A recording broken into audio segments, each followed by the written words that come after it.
In this video, I'm going to cover a simple but effective calisthenics program. I'm going to cover the following key areas here, and I've put timestamps below. Now, it's designed for a beginner, someone with low levels of strength and movement competency. The frequency is going to be 3 times per week. Sessions will take roughly 45 to 50 minutes in length.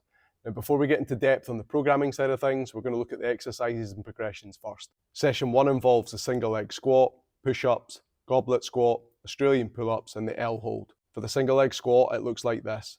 You'll start with a single leg squat touchdown, hip hinge first, pause for a second, and then come down and gently touch the heel off the ground.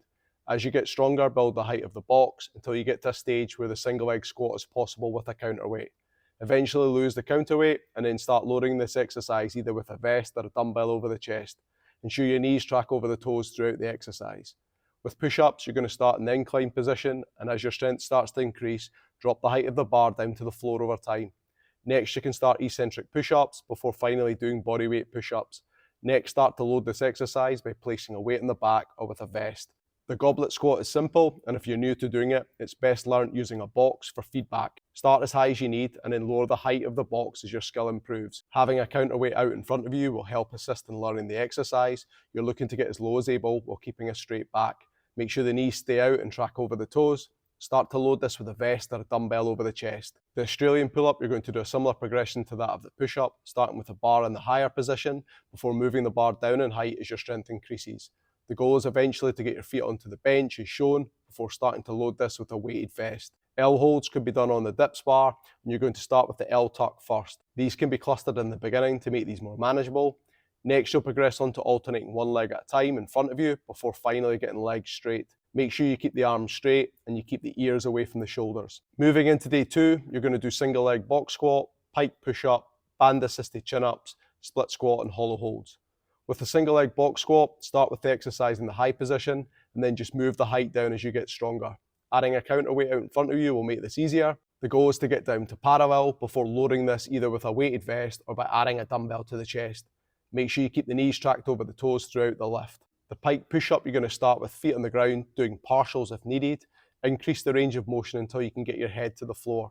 Next, elevate your feet onto a low box and repeat the process over again. With band-assisted chin-ups, make sure you control your body weight on the way down and not to use the band like a slingshot.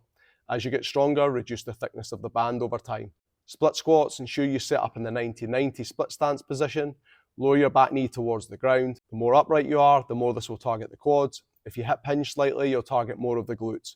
Once you have the technique dialed in, you can start to add dumbbells to the hands. Hollow holds can be done with a shortened lever at first before progressing over time to straight arms and legs.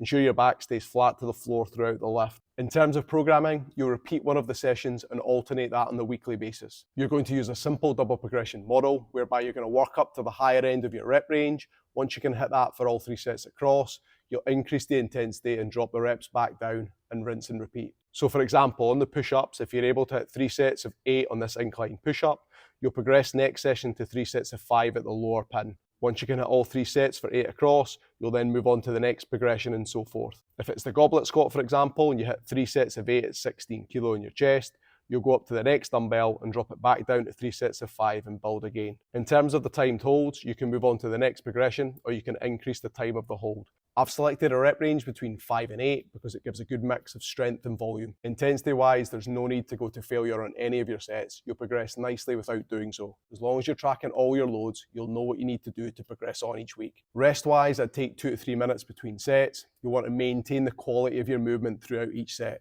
Now don't stress if you miss a session, just pick up from where you left off. Also with the nature of life, work, family, other stresses, don't be worried if you're not improving every single session. You're going to have poor days, just accept it and move on. So the program overall looks like this. You can take a screenshot for reference and buy yourself a logbook and get to work. Finally, before every session, you'll complete this warm-up routine, which will take you no longer than 5 minutes and will prepare you for the upcoming session. You'll skip for 1 to 2 minutes, 10 bodyweight squats, 5 split squats, 5 mountain climbers each side, 10 tabletops, and 20 band pull-aparts. You can take a screenshot of this as well for reference. Hopefully you found this video helpful. If you have any questions or anything needs further explanation, fire a comment below and I'll get back to you.